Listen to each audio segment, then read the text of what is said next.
Assalamualaikum warahmatullahi wabarakatuh. Bismillahirrahmanirrahim. Alhamdulillahi rabbil alamin. Wabihi nasta'in ala umurid dunya waddin. Wassalatu wassalamu ala ashrafil anbiya wal mursalin wa ala alihi wa sahbihi wa dhurriyyatihi ajma'in, amma ba'd. Faqad qala ta'ala a'udzu billahi minasy syaithanir rajim. Innallaha ma'al ladzina taqaw wal ladzina hum muhsinun. Shadaqallahul adzim. Hadirin wal hadirat jamaah salat Isya, salat tarawih Masjid Nurul Iman yang dirahmati Allah, diberkahi Allah, calon-calon penduduk surga. Alhamdulillah, kita bersyukur atas rahmat dan nikmat Allah. Kita sampai hari ini ditakdirkan Allah dalam keadaan sehat. Kita selamat, kita damai, tidak ada musibah bencana. Kita diberi panjang umur oleh Allah dan alhamdulillah kita tetap dalam kekuatan iman. Mudah-mudahan kita semuanya barokah. Hadirin, edisi sholat tarawih tidak sama dengan edisi sholat subuh yang rutin pakai kitab. Maka ini sifatnya tema tematik. Cuman bagaimanapun karena sudah ini malam ke-14 nggih. Nggih, 14 nggih. Wis gak ngitung pokoknya saking ikhlasi ya. Kan kemungkinan dari awal sampai sekarang itu ada tema-tema ngaji itu yang rotok podo-podo mirip ngoten nggih. Lah sing semerap niku kan panjenengan. Karena itu saya beri beberapa alternatif tema tapi sampean pilih. Lho kan sing tahu kan jenengan. Engko pas tak capen ceramah oleh setengah apa wis mari dirasani lah ceramah lho padha mbek ustaz sing wingi lho ya. Copy paste ngono. Nah, pertama, Ramadan datang dan pergi antara kepuasan dan penyesalan. Jadi temanya ngono Pak, rotok keren. Ramadan datang dan pergi antara kepuasan dan penyesalan. Yang pertama. Yang kedua, filosofi cinta dalam berpuasa. Yang ketiga, rahasia kekayaan cinta suami istri. Yang keempat, hidup berkah bersama Al-Quran. Yang mana ini Pak? Bu? Papat? Bapak-bapak? Oke, deal or not deal? Kurang ngerti nyampe no iki. Oh wis. Subhanallah. Yang jelas di surat Al-Isra ayat 78 Allah berfirman, a'udzubillahi minasyaitonir rajim. Oh 82 kalau nggak salah nggih. Allah berfirman, a'udzubillahi minasyaitonir rajim. Wa nunazzilu minal Qur'ani ma huwa shifaa'un wa rahmatun lil mu'minin wa la yazidudz zalimina illa khasara. Shadaqallahul adzim. Dan kami turunkan, nunazzilu. Kenapa Allah menggunakan bahasa nunazzilu kami, kok tidak aku turunkan? Nggih. Itu karena Allah menghargai saham nggih dan partisipasi makhluknya. Untuk proses turunnya Al-Qur'an itu kan ada prosesnya nggih. Tidak langsung Allah langsung turun ke bumi. Tapi ada proses yang mengawalnya. Siapa? Malaikat Jibril. lalu ada proses penerimaan siapa? Rasulullah Muhammad sallallahu alaihi wasallam, lalu ditransfer ke sahabat-sahabatnya, dihafal. Itu makanya kami, Allah itu menyertakan makhluknya di situ itu. Wa nunazzilu minal Qur'an, dan kami turunkan dari Al-Qur'an itu ma huwa syifa, yang mana Al-Qur'an itu bisa merupakan syifaun, obat. Wa rahmatun, dan bisa merupakan sebagai rahmat. Itu namanya hidup berkah dan penuh rahmat bersama Al-Qur'an. Wa rahmatul lil mu'minin, rahmat bagi orang-orang yang beriman. Wa la yazidudz zalimina, dan bagi mereka-mereka orang-orang yang zalim. Maksudnya apa itu? Orang yang zalim itu orang yang kafir, orang yang musyrik. Ya, termasuk orang Islam yang gak ngelakoni Islami. Islam mek KTP tok. Termasuk kon poso gak gelem poso, padahal nggak ada udzur, itu zalim, nggih. Maka untuk orang-orang yang zalim seperti itu tidak menambah Al-Qur'an kecuali menyebabkan kerugian mereka. Nah, berarti apa? Berdasarkan ayat ini, Al-Qur'an itu didatangkan oleh Allah sebagai rahmat bagi kehidupan manusia, berkah bagi kehidupan manusia. Nah, syaratnya ya apa supaya dapat barokah? Kan Al-Qur'annya yang barokah, Al-Qur'annya yang sumber rahmah, tapi manusianya itu kan tergantung. Jamaah, panjenengan ingin berkah, ingin dapat rahmat melalui Al-Qur'an? Oke, yang pertama harus diimani dulu Al-Qur'an itu. Makanya rukun iman adalah iman kepada Al-Kitab. Alkitab itu bagi kita adalah Al-Qur'an. Dan mengimani sekaligus meyakini bahwa Al-Qur'an yang diturunkan kepada Nabi, kemudian itu dihafal, ditulis, dan sampai sekarang itu tidak pernah mengalami perubahan apapun. Dalam arti apa? Dijaga oleh Allah. Nahnu nazzalna dzikra, inna nahnu nazzalna dzikra wa inna lahu lahafidun. Sodakum, kami yang menurunkan Al-Qur'an. Loh, pakai kami lagi. Wa inna, dan kami terhadap Al-Qur'an. Dzikra itu adalah sebutan lain dari Al-Qur'an, Pak. Dzikra, mengingat. Wa inna lahu, dan kami terhadap Al-Qur'an itu lahafidun, adalah penjaganya.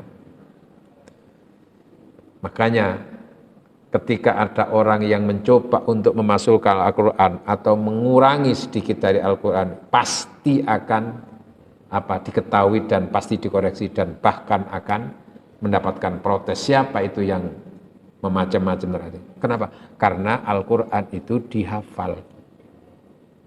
Maka salah satu kemukjizatan Al-Qur'an adalah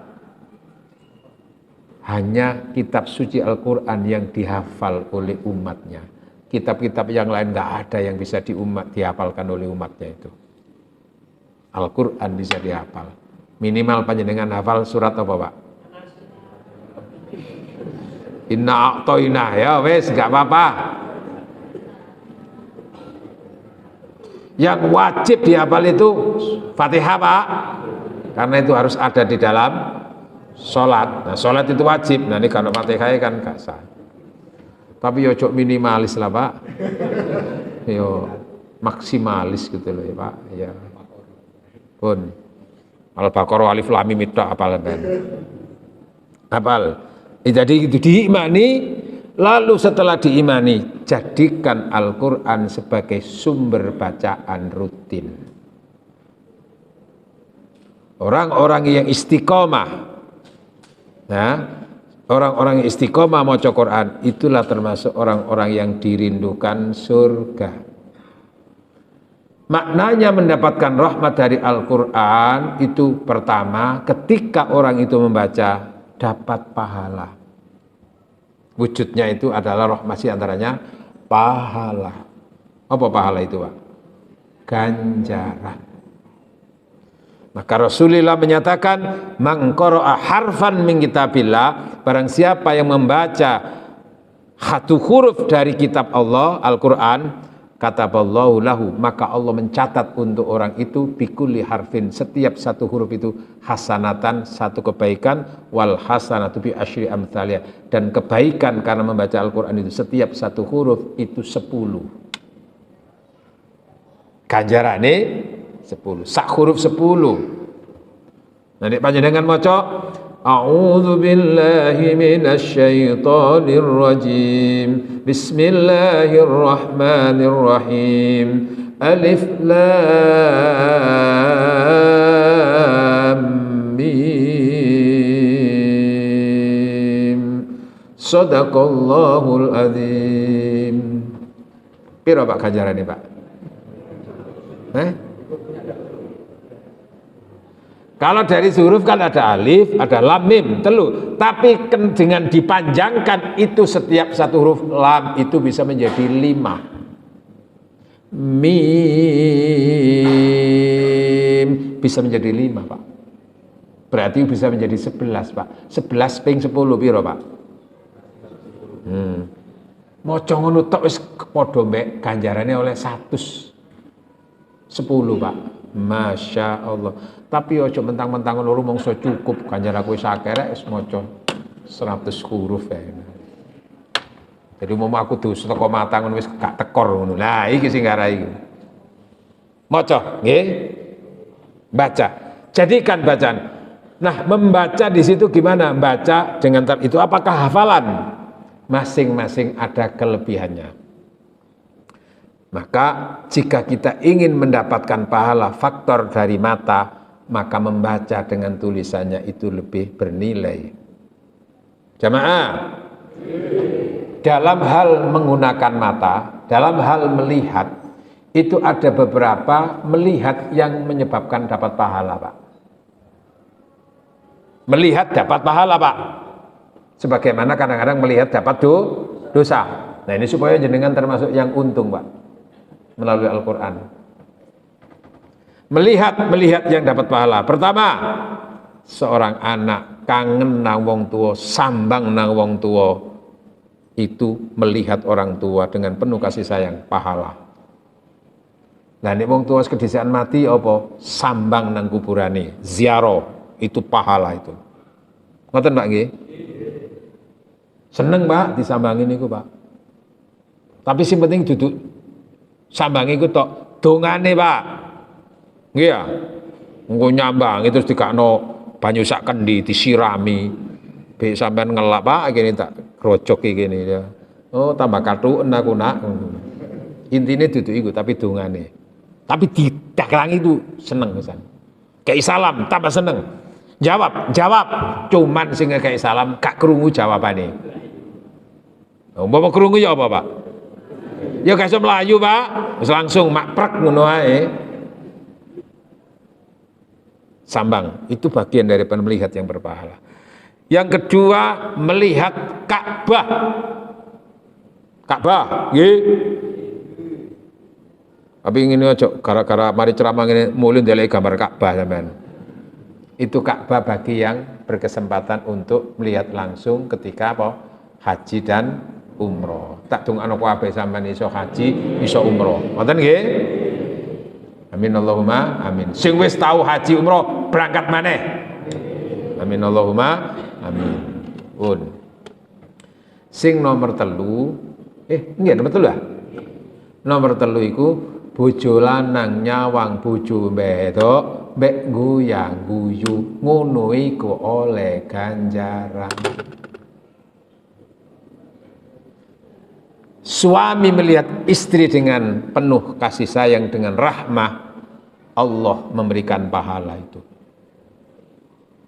Rasulullah menyatakan, idza nadzara rajul al-mar'ata, apabila seorang suami melihat istrinya birrahmah dengan penuh kasih sayang, nadzarallah, maka Allah melihat kedua pasangan suami istri dengan penuh kasih sayang pula. Rahmah di situ. Pak, Apa maneh mbek guyang guyu. Kira-kira bojo paling seneng guyang guyu dikai apa, Pak?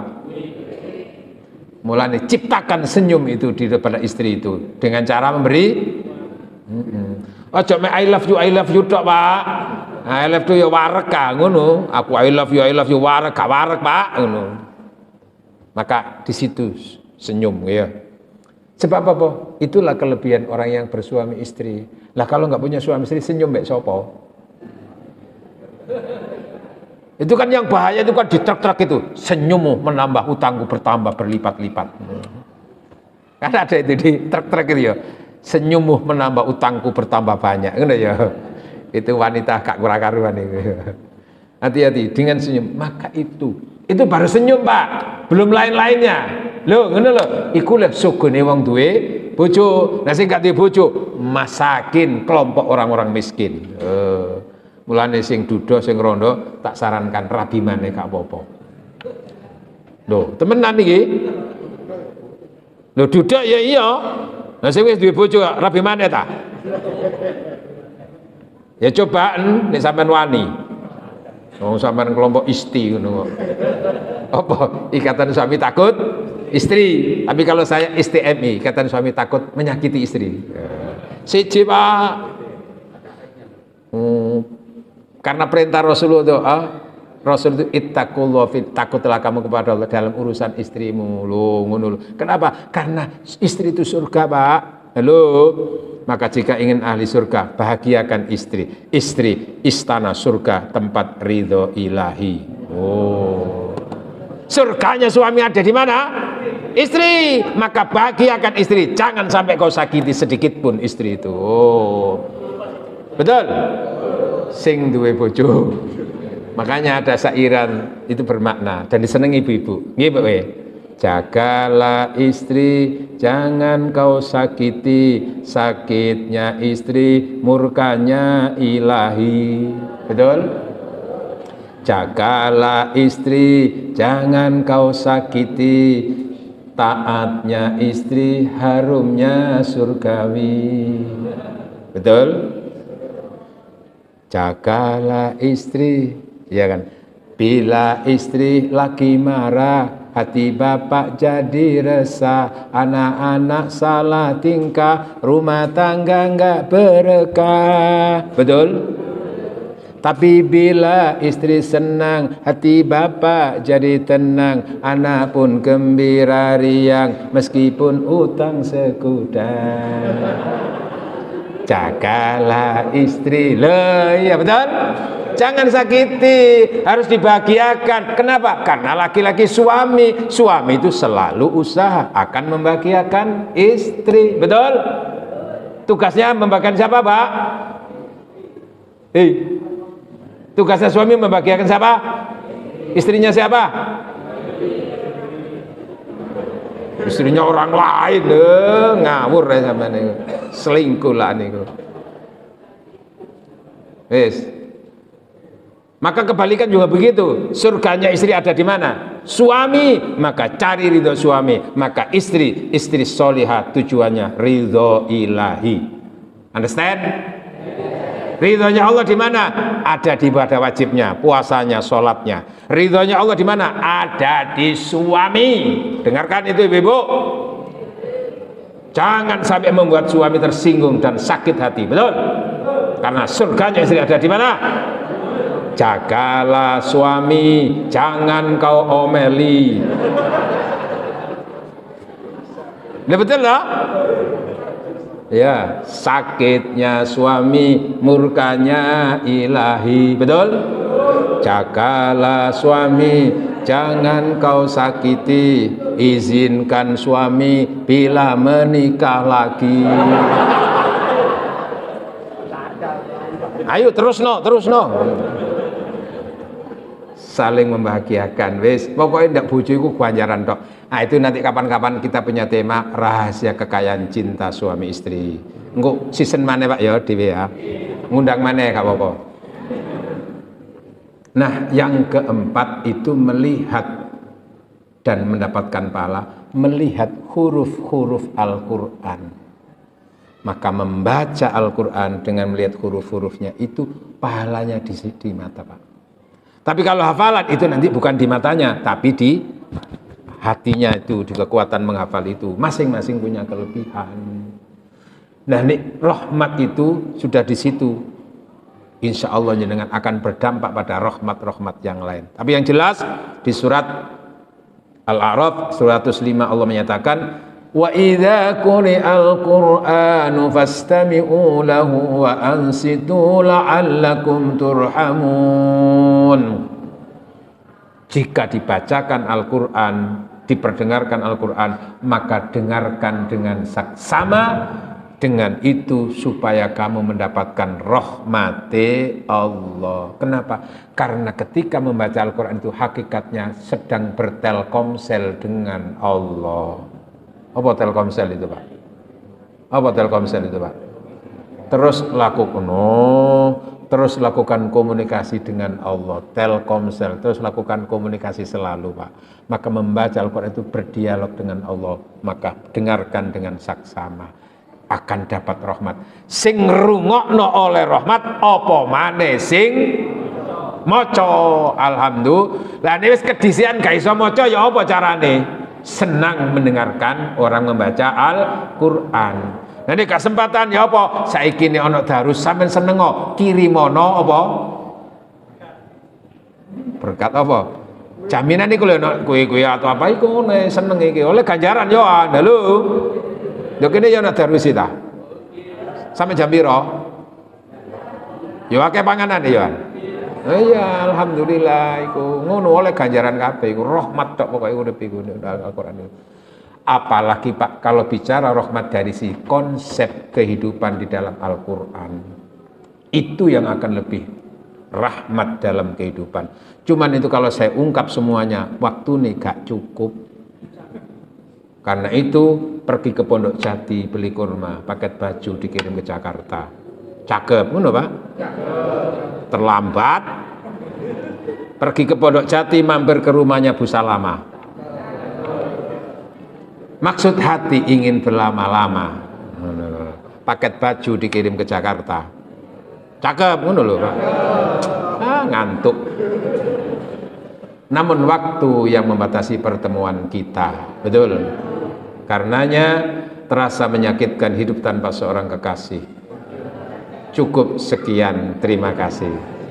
Tanpa kekasih hidup terasa hampa. Cakep apa kasihan? Tanpa kekasih hidup terasa hampa. Terima kasih, sampai jumpa. Nang Madiun kula antales, matur suwun pangeran sing tuku kupat nang Bojonegoro.